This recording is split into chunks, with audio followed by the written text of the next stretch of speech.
믿음이란 무엇인가 세 번째 시간입니다. 오늘은 믿음과 신념의 차이에 대해서 좀 알아보려고 합니다. 근데 신념과 믿음이 굉장히 비슷해요. 비슷해서 믿음부터 출발하거든요, 이게. 근데 누구를 믿느냐에 따라서 이게 하늘과 땅 차이라는 거예요. 근데 우리 대다수의 그리스도인들은 신념을 믿음으로 착각하고 있다는 거예요. 그래서 이번 시간에 한번 어떤 게 신념이고 어떤 게 믿음인지 정확히 아는 시간이 좀 됐으면 좋겠습니다.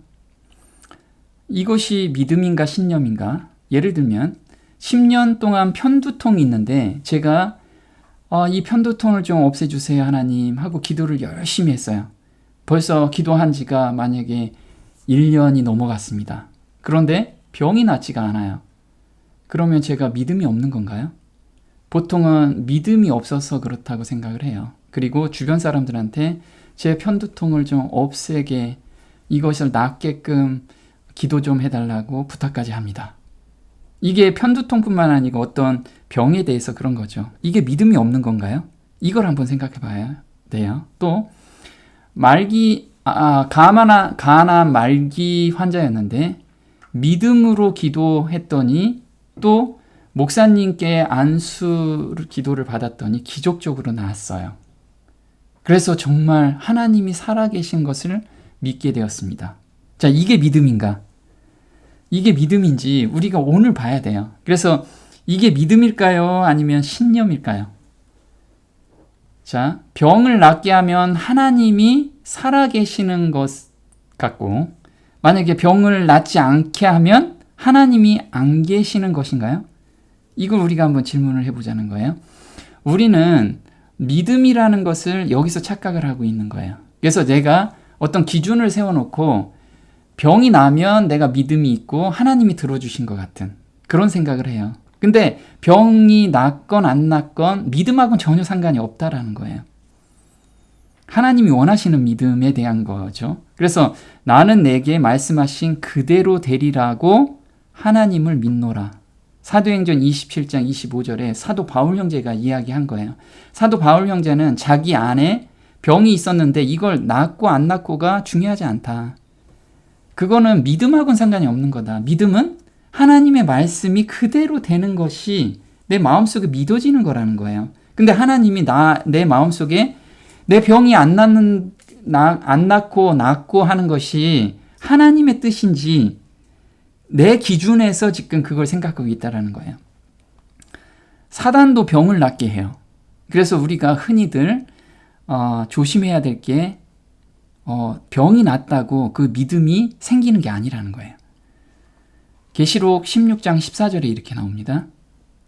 저희는 귀신의 영이라 이적을 행하여 온 천하 임금들에게 가서 하나님 곧 전능하신 이의 큰 날에 전쟁을 위하여 그들을 모으더라. 네, 귀신의 영인데 지금 우리 시대 때 이적을 행하여 온 천하 임금들에게 간대요. 이적을 행한다는 거예요. 이적을. 그래서 이적을 행한다는 거 이 안에 뭐가 있어요? 귀신도 쫓고 또 병도 낫게 해준다는 거예요. 병도 낫게.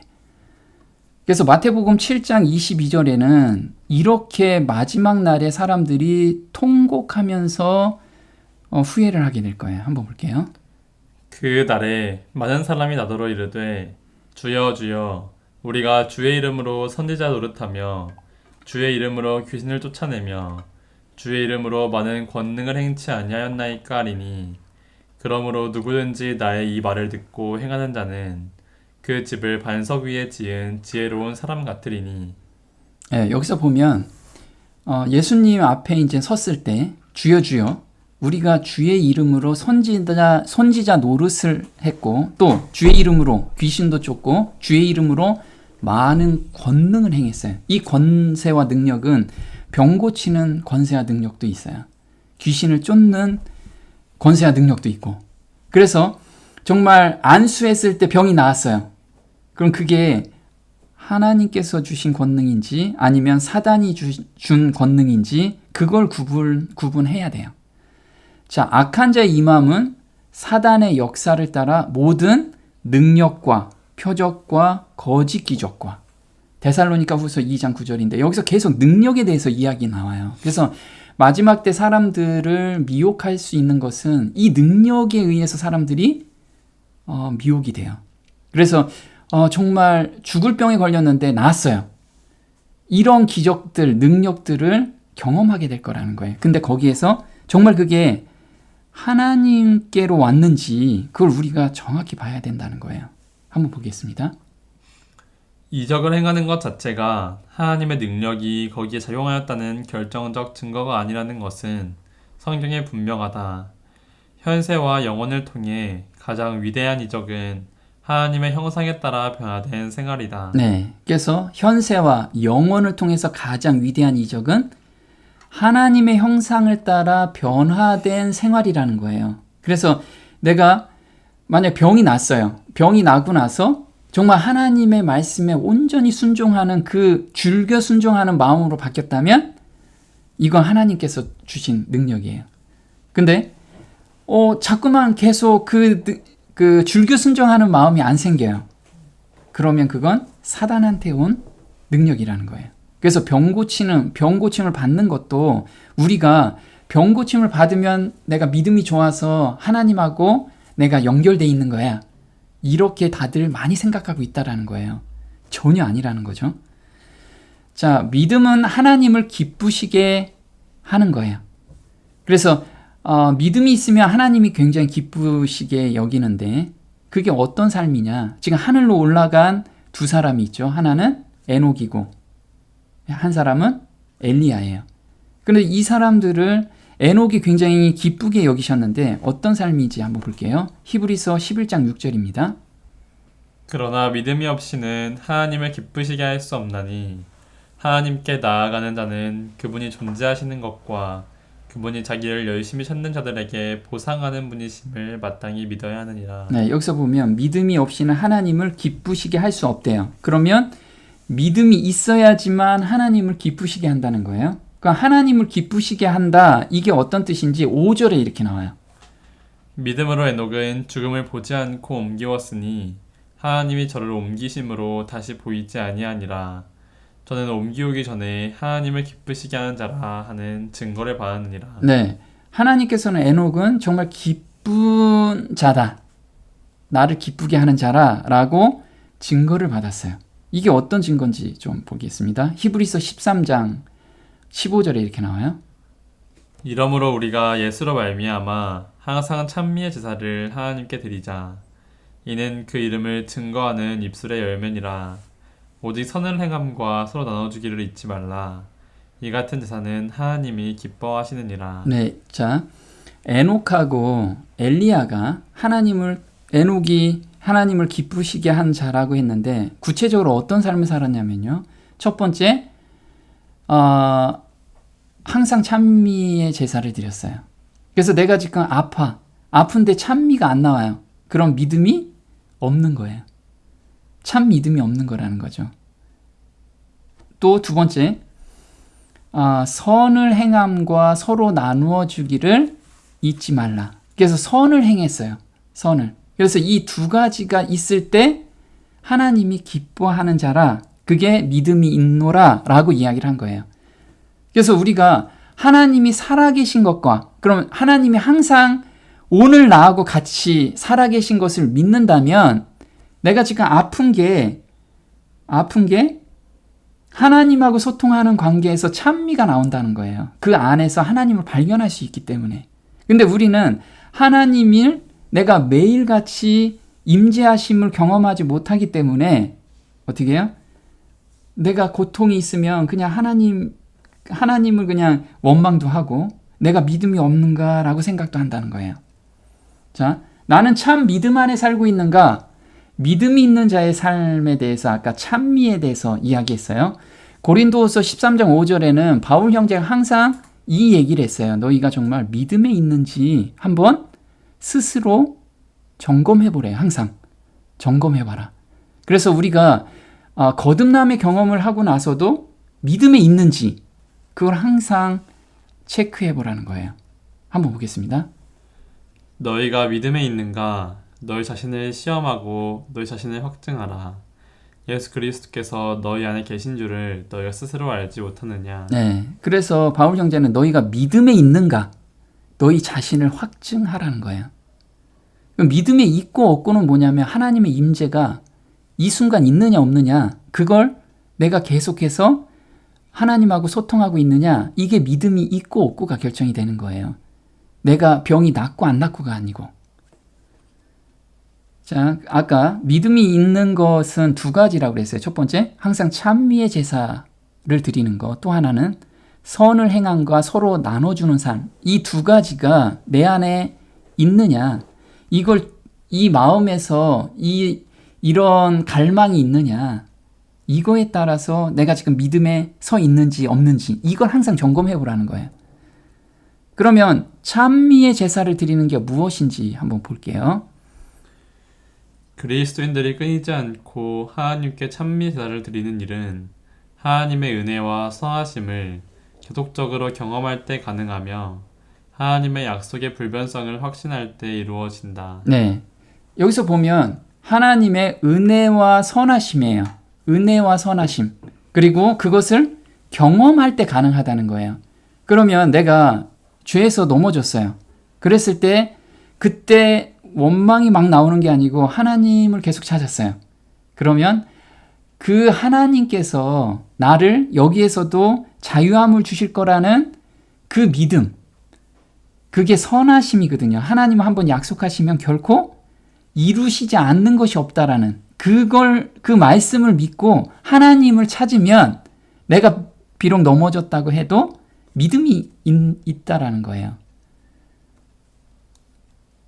자, 시편 51편 17절에 한번 볼게요. 하나님의 구하신 제사는 상한 심령이라. 하나님이여 상하고 통회하는 마음을 주께서 멸시치 아니하시리이다. 하나님이여 내 속에 정한 마음을 창조하시고 내 안에 정직한 영을 새롭게 하소서. 네, 우리가 보면 하나님께 항상 찬미의 제사를 드린다. 이거는 어떤 거냐면, 그리고 그 이름을 증거하는 입술의 열매다. 이거는 어떤 거냐면 상한 심령, 하나님께서 우리의 죄를 위해서 예수님을 십자가에 못 박히시는 그 마음을 우리가 항상 간직하고 있으면, 그걸 계속해서 생각하고 있으면, 그러면 하나님 그 마음을 정말 그 마음을 받으신다는 거예요. 그래서 내가 상하고 이 죄에서 정말 벗어나고 싶어요, 이 간절함이 있으면 하나님께서 10절에 이 사건을 우리한테 이루어주게 해주신다는 거죠. 그래서 하나님이여 내 속에 정한 마음을 창조하시고 내 안에 정직한 영을 새롭게 하소서. 그래서 마음을 바꿔주시는 하나님을 경험한다는 거예요.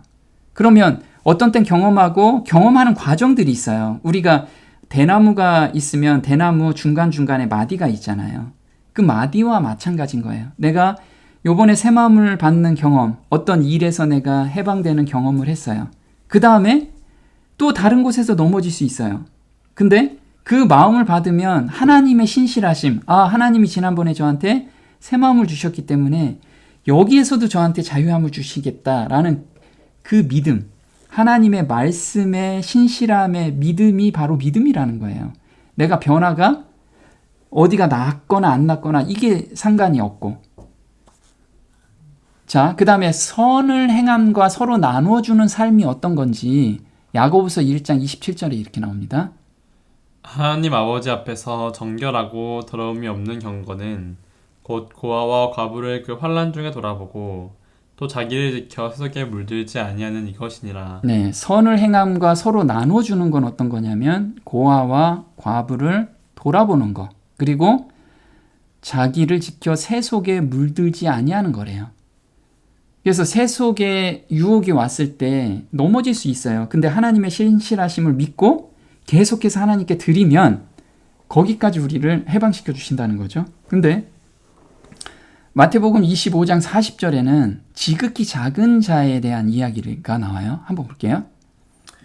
임금 회답하여 가라사대 내가 진실로 너희에게 이르노니 너희가 여기 내 형제 중에 지극히 작은 자 하나에게 한 것이 곧 내게 한 것이라. 네, 보면 야고보 형제는 고아와 과부에 대해서 이야기를 해요. 근데 예수님께서는 지극히 작은 자, 이 지극히 작은 자 하나에게 한 것이 곧 내게 한 것이다 라고 이야기를 말씀을 하고 있어요. 그래서 이 지극히 작은 자에게 한 것이 바로 큰 심판의 날에 판결은 한 가지 점에 의해서 결정되는 것이라 말씀하셨다. 이 우리가 앞으로 심판대 앞에 섰을 때 네가 무엇을 했느냐? 이게 지극히 작은 자에게 한 것을 가지고 판단을 하신다는 거예요. 우리가 이걸 좀 명심했으면 좋겠습니다. 자, 믿음은 어떤 거냐면 인격적인 하나님을 찾아서 만나는 데 도달하는 것이다. 자, 인격적인 하나님을 만나게 하는 것이 믿음이라는 거예요. 내가 능력 있는 하나님이 아니야. 우리는 능력 있는 하나님만 찾고 있다라는 거예요. 내가 병이 나야 되고 내가 지금 힘든 가운데서 힘든 것을 해결해 주는 하나님. 이건 인격적인 하나님이 아니라는 거예요. 그래서 그거는 신념이지 믿음이 아니라는 거예요. 자, 히브리서 11장 6절 아까 다시 보면요. 그분이 존재하시는 것과 열심히 찾는 자들에게 보상하시는 분이다. 이 보상이라는 건 뭐냐면 바로 하나님을 만나는 보상을 의미해요. 자, 시편 43편 4절에 이렇게 나와 있어요. 그런즉 내가 하나님의 단에 나아가 나의 극락의 하나님께 이르리이다.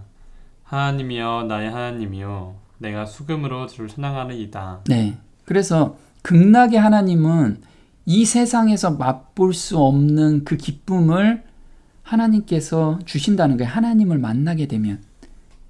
그래서 보면 그 믿음이라는 건 이 하나님을 만나게 해준다는 거예요. 이 하나님을. 내가 잘 되고 병 고치고 그 능력의 하나님이 아니고 정말 나의 그 죄에서 해방시켜 주시는, 그래서 하나님하고 온전히 소통할 수 있는 그 하나님을 만나게 해주신다는 거예요. 보겠습니다. 신앙의 믿음은 살아계신 하나님을 찾아서 그분을 만나는 데 도달하게 만든다. 하나님을 만나지 못하는 믿음을 자기 확신, 즉 신념이라고 한다. 믿음은 올바른 말씀, 진리 위에 서 있지만 신념은 잘못 이해한 말씀 위에 서 있다. 네, 두 가지 똑같이 말씀에 서 있는데 하나는 신념이고 하나는 믿음이라는 거예요. 그래서 하나님은 사랑이신데 나를 버리시겠는가? 우리 이런 생각 많이 하죠. 하나님은 정말 사랑이셔. 그래서 사랑이신 하나님께서는 저를 이만큼 끌고 오셨기 때문에 절대로 나를 버리지 않으시라고 확실하게 믿습니다. 이런 이야기 되게 많이 해요. 이거는 믿음이 아니고 신념이라는 거예요. 신념. 자, 요한 1서 2장 3절 한번 볼게요.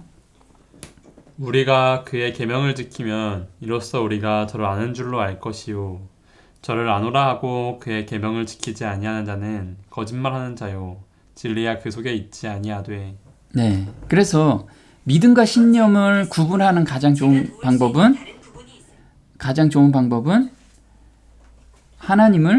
하나님의 계명을 즐겨 순종하는 마음이 있으면 그게 믿음 안에 서 있다라는 거예요. 자, 지금 여기 나폴레옹입니다. 나폴레옹이 뭐라고 얘기했냐면 내 사전에 불가능은 없다 이렇게 얘기했어요. 이게 믿음인가요? 신념인가요? 네, 신념이죠. 근데 나폴레옹은 자기의 이게 믿음이야. 참 확고한 믿음을 가지고 살았었던 거예요. 우리도 그런 거 가지고 있잖아요. 한번 보겠습니다. 신앙생활을 하면서 대부분 믿음으로 산다고 하지만 자신이 세워놓은 신념 속에서 사는 경우가 많다. 믿음은 하나님의 말씀으로부터 시작하고 하나님께서 역사하시기 때문에 하나님께 영광을 돌리지만 신념은 말씀으로 시작하지만 자기 생각과 확신으로부터 시작하고 불굴의 의지로 완성하기 때문에 자기에게 영광을 돌린다. 네, 이게 지금 믿음하고 신념하고 차이점이 있죠. 하나님께 영광을 돌리는데 말씀으로 시작해서 하나님께 온전히 매달리기 때문에 하나님께만 영광이 돌려요. 근데 신념은 자기 안에 굳건한 믿음이 있어요. 자기 확신을 가지고 있어요. 그러니까 이 신념을 이루어야 되니까 불굴의 의지로 이걸 완성시킵니다. 그러니까 뭐가 있어요? 자기가 뿌듯함이 있어요. 항상 무엇을 만들어내는 거. 예를 들면 그 채식을 해야 되는데 자기가 고기가 끊기가 너무 어려웠어요. 근데 어떤 사람이 고기를 끊는데 똑같이 끊었어요, 고기를. 근데 어떤 사람은 이게 자랑거리가 안 돼요. 하나님께 영광만 됩니다. 근데 어떤 사람은 내가 고기를 끊어버리니까 굳은 신념으로 이걸 완성을 시켰어요. 그러면 고기를 먹는 사람한테 정죄를 한다고요. 왜 저것도 못하지? 이런 마음들이 생기기 시작하면 그거는 자기 신념 가운데 살았던 거예요. 신념 가운데. 그래서 우리가 믿음이 있노라라고 어떤 일을 행한 후에 그걸 하지 못하는 형제나 자매를 정죄하게 되면 그건 신념으로 내가 했다라고 생각하시면 돼요. 신념이다. 그러니까 믿음하고 신념은 정말 백지 한 장 차이인데 하늘과 땅 차이인 거예요, 이게. 자, 믿음과 신념의 차이점을 한번 표로 만들어 봤어요. 신념이라는 건 뭐냐면 믿음이 땅에서부터 시작이 돼요. 그래서 내가 믿고 있는 가치, 사상, 제도, 그 다음에 힘 등을 뜻한다. 신념은 나의 노력이나 경험적으로 얻은 가치와 기준에서 신념이 생겨요. 그래서 이 정도는 신앙생활 해야지 이게 천국에 갈 수 있어. 그래서 자기 룰을 딱 정해놓고 거기에 맞추지 않으면 다들 정죄하게 되고 자기가 맞춰서 살면 나는 신앙생활 잘하고 있는 거야. 이게 신념이라는 거예요. 신념. 믿음이 하나님의 말씀으로부터 시작이 돼요. 신앙은. 그래서 믿음은 들음에서 나며 들음은 그리스도의 말씀으로 말미암았느니라. 로마서 10장 17절이에요. 그래서 말씀만 의지해서 가는 것이 신앙이라는 거죠. 자, 신념은 또 자기 자신을 믿는 것이 신념이에요. 누가복음 18장 9절 한번 볼게요. 또 자기를 의롭다고 믿고 다른 사람을 멸시하는 자들에게 이 비유로 말씀하시되 예수님께서 말씀하실 때 자기를 의롭다고 믿고 있어요. 나는 이렇게 하면 신앙생활이 옳은 거야. 이 신념을 가지고 산다는 거예요. 이 신념. 그래서 자기 잣대로 모든 사람을 거기에 맞춰서 그게 아니면 틀린 거로 지금 사람들을 정죄한다는 거죠. 근데 신앙이라는 것은 자기가 없는 거예요. 자기를 부인하고 주님을 신뢰하는 것이라는 거예요. 자기 자신을 신뢰하는 게 아니고 자기는 온전히 내놓고 예수님께 자기 자신을 드리고 예수님만 신뢰하는 거. 이게 신앙이라는 거예요. 마태복음 16장 24절에 이렇게 되어 있습니다. 이에 예수께서 제자들에게 이르시되 아무든지 나를 따라오려거든 자기를 부인하고 자기 십자가를 지고 나를 쫓을 것이니라. 네, 그래서 자기를 부인하는 것이 신앙이라는 거예요. 자, 신념의 과정은 불굴의 의지예요. 왜? 이걸 반드시 이루어야 되니까. 그래서 우리는 어떤 기준을 만들어 놓고 거기에 도달하려고 불굴의 의지로 이게 가요. 그래서 가장 많이 쓰는 게 뭐냐면 내게 능력 주시는 자 안에서 내가 모든 것을 할 수 있느니라. 빌립보서 4장 13절. 물론 이것도 말씀에 의해서 우리가 이걸 놓고서 신앙생활을 하잖아요. 근데 신념이라는 거예요. 신념. 근데 신앙은 믿음의 과정은 순종이라는 거예요. 그래서 줄겨 순종하면서 성장하는 것이 신앙이라는 거죠. 로마서 16장 26절에 이렇게 나와요. 영원하신 하나님의 명을 쫓아 선지자들의 글로 말미암아 모든 민족으로 믿어 순종케 하시려고. 네, 그래서 하나님께서 순종하는 마음, 하나님의 사랑을 우리가 경험할 때, 느낄 때 순종하는 마음이 생긴다는 거예요. 그러면 하나님을 믿게 되면 순종은 자연스럽게 나온다는 거예요. 불굴의 의지가 아니고 줄겨 순종하는 마음이 생긴다는 거예요. 그리고 신념은 자신이 책임지려고 해요. 그거 되게 위험하죠. 근데 마태복음 27장 25절에 이렇게 나옵니다. 백성이 다 대답하여 가로되 그 피를 우리와 우리 자손에게 돌릴지어다. 네, 엄청난 굳건한 신념들을 다 가지고 있었어요. 절대 나는 하나님의 백성이야. 나는 구원받은 사람이야. 나는 이렇게 살 수 있어. 항상 이렇게 굳건한 믿음 가운데 살았다는 거예요. 신념 가운데. 근데 믿음은 누가 책임져요?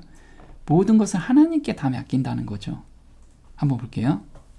너의 짐을 주께 맡기라. 그리하면 그가 너를 붙드시고 의인이 흔들리는 것을 결코 허락하지 아니하시리라. 네. 시편 55편 22절에 이렇게 나온 거예요. 그래서 어렴풋이 비슷할 것 같은데 정말 큰 차이가 있는 신앙생활을 각각 하고 있어요. 근데 우리는 그동안의 믿음을 정말 잘못 기준으로 우리가 받아들이고 있다라는 거예요. 그래서 신앙생활을 하는데 어떤 때는 신념 가지고 신앙생활을 하는 경우가 대다수라는 거죠. 여기서 놀라운 것은 지금 10처녀의 비유예요. 10처녀의 비유인데 5처녀는 믿음대로 갔고 5처녀는 신념대로 살았어요. 근데 신념대로 사는 사람이 더 열심히 생활을 해요. 왜 그러냐면 자기 기준이 있기 때문에 교회에서 정말 찬양대도 엄청나게 열심히 하고 그 다음에 음식도 열심히 하고 봉사도 엄청나게 열심히 해요. 왜? 신념이 있기 때문에. 물론 그게 믿음으로 행하는 게 있고 신념으로 행하는 게 있다라는 거예요. 근데 여기 보면 마태복음 25장 3절에 미련한 자들은 등을 가지되 기름을 가지지 아니하고 슬기 있는 자들은 그릇에 기름을 담아 등과 함께 가져갔더니, 그래서 기름은 성령 하나님이라고 저희가 그동안에 배웠습니다. 한번 볼게요. 여기 그림을 좀 확대해 봤어요.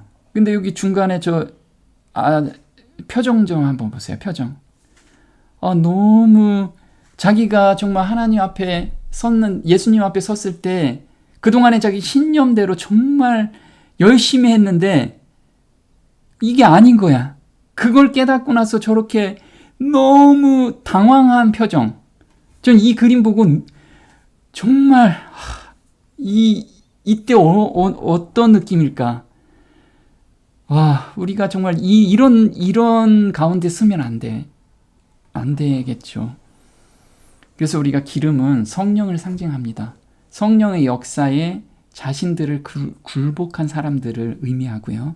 횃불은 하나님의 말씀을 의미하죠. 그래서 시편 119편 105절에 주의 말씀은 내 발의 등이요 내 길의 빛이니라.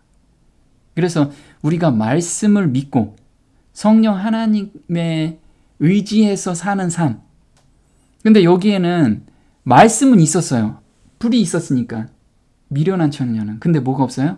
성령의 음성에 따라가지 않고 내 의지대로 따라갔다라는 거예요. 내 의지대로. 이거 우리 정말 깊이 오늘 묵상해 봐야 돼요. 한번 보겠습니다. 미련한 처녀들은 복음의 매력을 느끼기는 하지만 이기심으로 인해 진리가 그들의 생애 가운데 깊이 뿌리내리지 못하고 그리스도와 같은 성품의 열매가 맺히지 않는다. 그들은 진리의 이론은 잘 알지만 복음이 그들의 삶 가운데서 변화를 일으키지 못했다. 기름을 가지지 않았다는 것은 중생케 하시는 성령의 체험조차 얻지 못한 외형적 신자로 볼 수 있다. 실로 형식적인 교회 출석, 봉사, 선교 등의 외면적인 신앙생활로 신념을 가지고 생활을 한 자들이다. 네. 그래서 정말 이 미련한 처녀는 신념으로 정말 너무 열심히 한 거예요. 신념. 자, 지금 예수님께서 안증뱅이를 지금 일으키시는 거예요. 기적을 보이시는 거죠. 근데 이게 신념과 믿음의 구별 방법을 한번 우리가 알아볼 겁니다. 한번 보겠습니다. 10년 동안 안진뱅이였는데 목사님의 안수를 받고 걷게 되었어요. 하나님을 믿게 되었습니다. 귀신이 들린 아들 때문에 고생하다가 교회에 가서 귀신이 나음을 입었어요. 그래서 하나님을 믿게 되었습니다. 믿음이 항상 흔들렸는데 방언의 은사를 받고 하나님에 대한 믿음이 굳게 되었어요. 네, 자 지금 일반적인 예를 하나 들어본 겁니다. 안진뱅이였는데 안수를 받고 걷게 된 거. 그 다음에 귀신 들렸는데 귀신이 나간 거. 또 방언을 하다 보니까 믿음이 굳게 된 거예요. 지금 이게 다 믿음이냐 이거예요. 근데 대다수는 이걸 믿음이라고 생각을 해요. 믿음이다.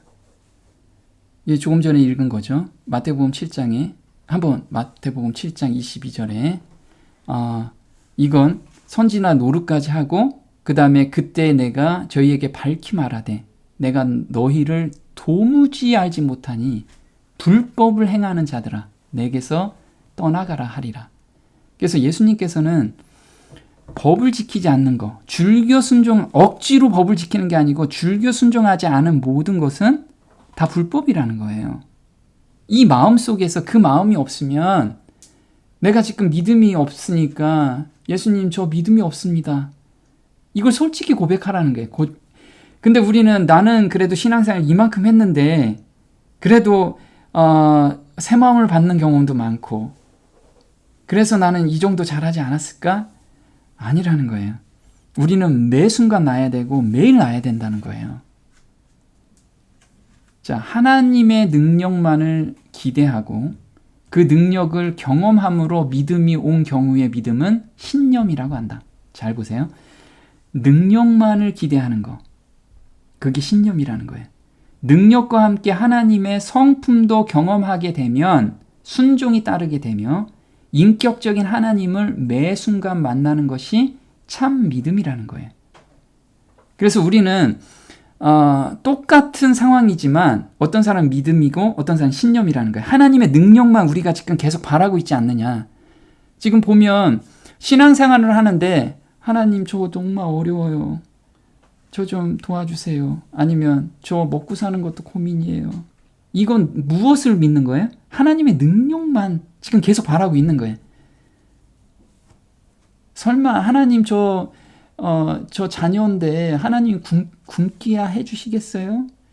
이거는 신념이라는 거예요. 신념. 자, 사단은 하나님의 능력만을 원했어요. 품성을 원하지 않았어요. 사단은. 이 사단이 모조 믿음을 우리한테 심어줬던 거예요.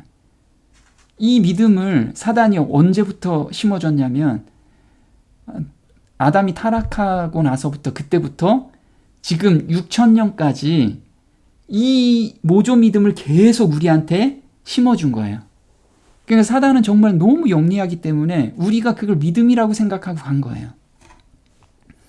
자, 능력과 기적만을 경험하길 원하는 마음은 사단의 믿음이고 사단이 주는 가짜 믿음이다.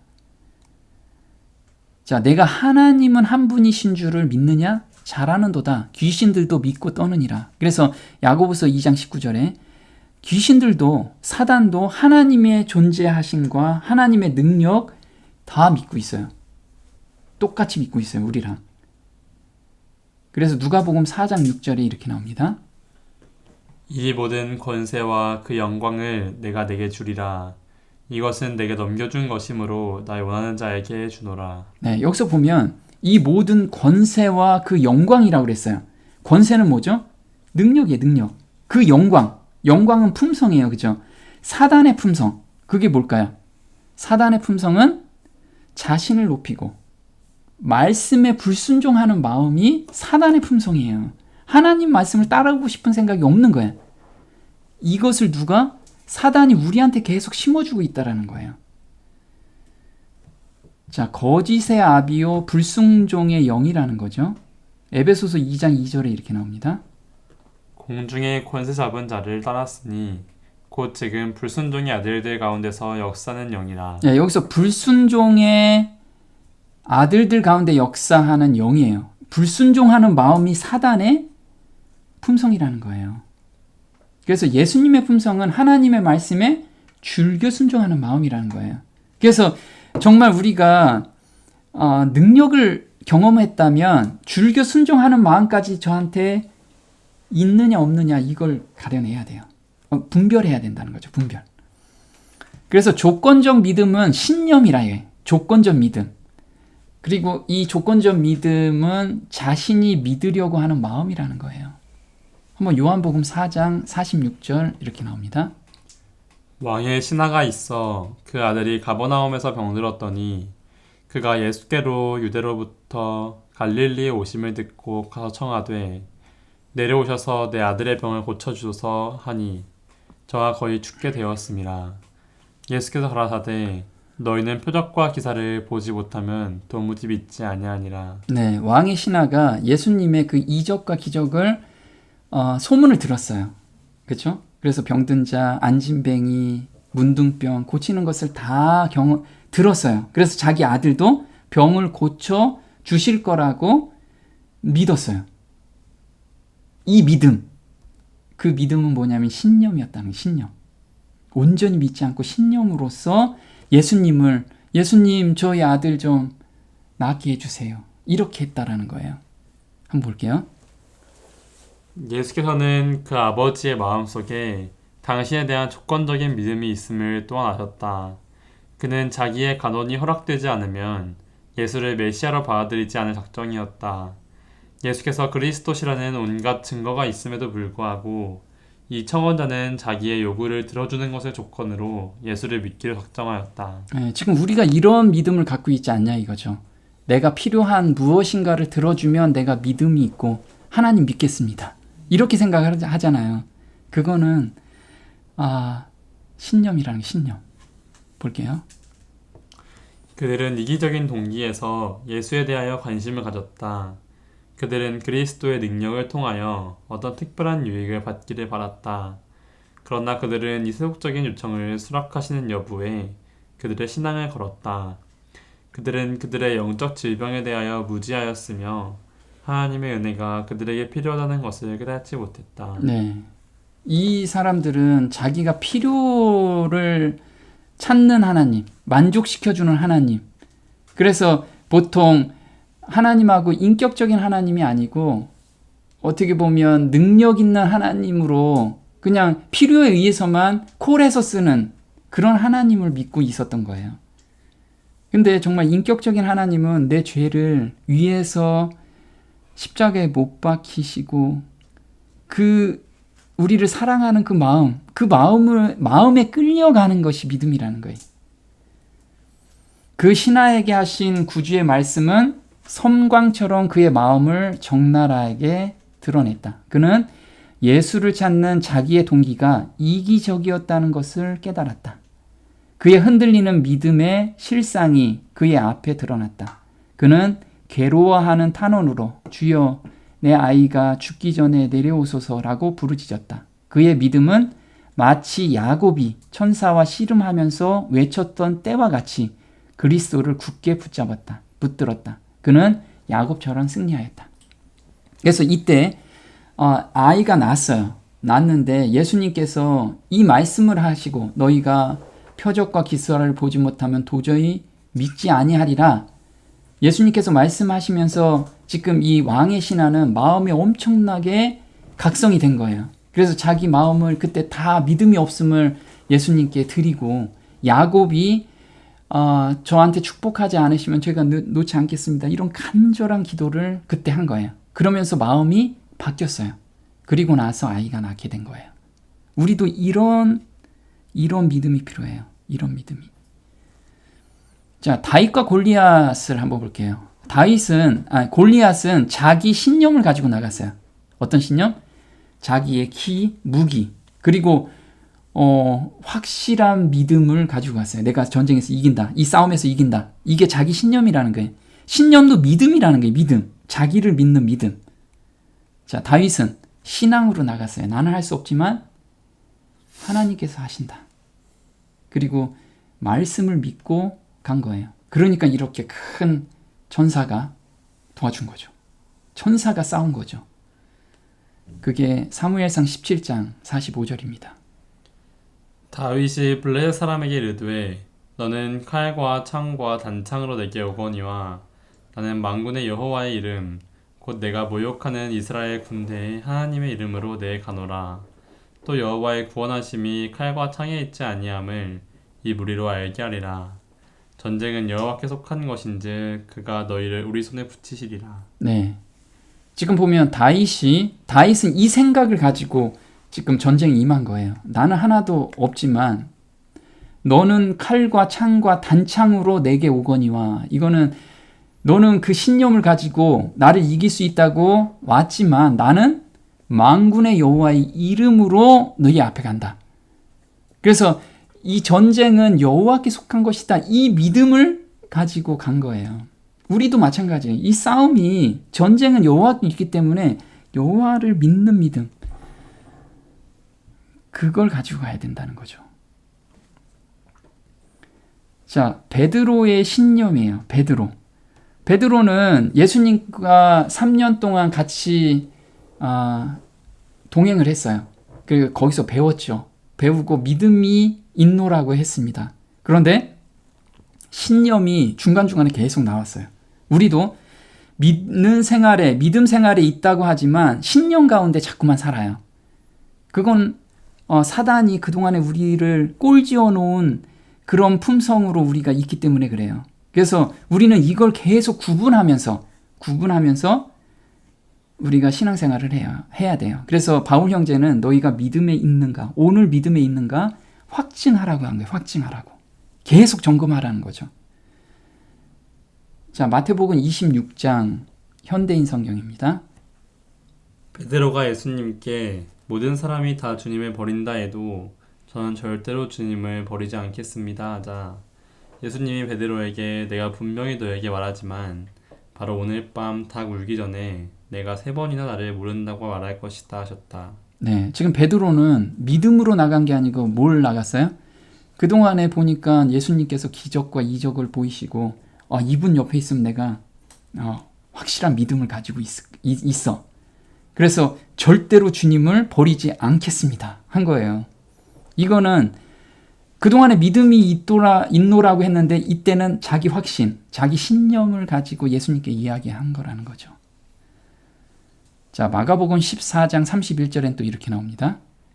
베드로가 힘 있게 말하되 내가 주와 함께 죽을지언정 주를 부인하지 않겠나이다 하고 모든 제자도 이와 같이 말하니라. 네, 여기는 더 아주 확실한 믿음이죠. 내가 주와 함께 죽을지언정. 이거는 자기에 대한 믿음이죠. 저는 절대 예수님 버리지 않겠습니다. 이게 바로 신념이라는 게 신념. 우리가 그런 거 많지 않습니까? 저도 너무 많은 거예요, 이게. 보겠습니다. 베드로가 오기나 죽는 데까지도 주를 따르겠다고 말했을 때 물론 그는 이 모든 말을 진심으로 하는 것은 사실이었지만 사실 그는 자기 자신을 알지 못하였다. 그의 마음속에는 환경이 부추겨 그의 생애 속으로 들여보낼 악의 요소들이 감추어져 있었다. 베드로는 자신을 불신임하고 그리스도께 대한 더욱 깊은 믿음을 가질 필요가 있었다. 네, 베드로는 자신을 믿었다라는 거예요. 자신을 믿는 것이 바로 신념이고 이거를 자신을 믿지 않고 오로지 예수님을 믿어야 됐는데 그러지 못했다는 거죠. 그래서 신념, 자기 확신이 무너지면 그때부터 뭐가 시작해요? 믿음이 시작돼요. 그래서 이걸 우리한테 경험하게 하기 위해서 계속해서 시험을 허락하시는 거예요. 너희가 가지고 있는 확신은 아무것도 아니다. 이걸 경험하기. 우리는 머리로서는 그걸 이해하지만 우리 삶 속에서는 그게 나오지 않기 때문에 계속 시험을 허락하시는 거예요. 요한복음 11장 11절에 이렇게 나옵니다. 우리 친구 나사로가 잠들었도다. 그러나 내가 깨우러 가노라. 내가 거기 있지 아니한 것을 너희를 위하여 기뻐하노니 이는 너희로 믿게 하려 함이라. 말하다가 예수께 여짜오되 주께서 여기 계셨다면 내 오라비가 죽지 아니하였겠나이다. 보면 지금 나사로가 죽었어요. 근데 예수님께서 죽기 전에 오실 수도 있었어요. 근데 죽고 나서 3일이나 지난 후에 오신 거예요. 왜 그러냐? 이는 너희로 믿게 하려고 한 거다. 이렇게 말씀을 하신 거예요. 자, 여기에서 그 마리아하고 마르다 생각은 이걸 가지고 있었던 거예요. 예수님이 기적과 이적을 보이셨기 때문에 우리 나사로가 죽기 전에 오시면 분명히 살려주실 수 있어. 이 믿음을 가지고 있었어요. 그 확실한 믿음을 가지고 가지고 있었겠죠. 근데 그 믿음은 신념이라는 거예요. 신념. 자기 기준을 만들어 놓고 이걸 해주시면 하나님이 계신 거고 이걸 믿고 있었다는 거예요. 그걸 깨기 위해서 예수님께서는 3일 동안 죽은 지 3일 후에나 오신 거예요. 사람이 자기가 의지하고 자기가 기준으로 만들어 놓은 그 믿음을 완전히 무너뜨리기 위해서 그래야지 그때부터 믿음이 생긴다는 거예요. 한번 볼게요. 자기 생각에서 출발하는 신념은 인간의 가능성이 끝나면 사라지게 된다. 나사로가 병들었을 때 그의 누이 마르다와 마리아는 그동안 주님이 행하셨던 이적들을 떠올리며 예수님이 오시면 문제가 해결되리라고 생각했다. 예수님이 이렇게 오시면 이런 방법으로 고쳐주실 거라는 믿음, 신념, 확신이 있었다. 그런데 나사로가 죽는 순간 믿음이 사라졌다. 자신들의 신념을 믿음으로 착각하고 있었기 때문이다. 네. 그래서 나사로가 죽었을 때 자기의 모든 믿음이 무너져 버린 거예요. 이게 믿음이 아니라는 거예요. 우리가 지금 가지고 있는 믿음이 이런 믿음이 아닌지 진짜 깊이 생각해 봐야 돼요. 그 이후에 요한복음 11장 25절에 예수께서 가라사대 나는 부활이요 생명이니 나를 믿는 자는 죽어도 살겠고 무릇 살아서 나를 믿는 자는 영원히 죽지 아니하리니 이것을 내가 믿느냐? 예수께서 가라사대 내 말이 내가 믿으면 하나님의 영광을 보리라. 그래서 예수님이 오늘 나하고 함께 있는 것이 믿음이라는 거예요. 그걸 믿고 있는 것이. 한번 볼게요. 신념에는 한계가 있지만 믿음은 한계 상황에서 새롭게 시작된다. 예수님은 우리에게 믿음을 확인하시고 죽은 나사로에게 명령하심으로써 그 믿음을 확인시켜 주셨다. 주님이 함께 하실 때 우리는 진정한 믿음을 갖게 된다. 신념의 한계로 인한 슬픔과 절망을 넘어 부활과 기쁨을 경험하게 된다. 네. 그래서 우리가 내 상황이 어떻게 되든 내 병이 고쳐지든 안 고쳐지든 이것이 중요한 게 아니라는 거예요. 그거는 믿음이 아니라는 거죠.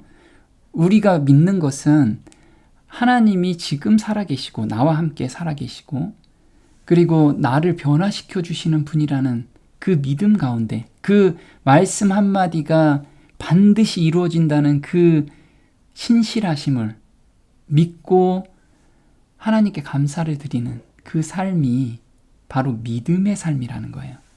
나하고 어떤 환경에 상관이 없다라는 거예요. 우리가 그걸 생각하면서 정말 믿음과 신념이 무엇인지 한번 깊이 묵상하는 그런 시간이 다들 되기를 기도드립니다. 네, 오늘 여기까지 하겠습니다.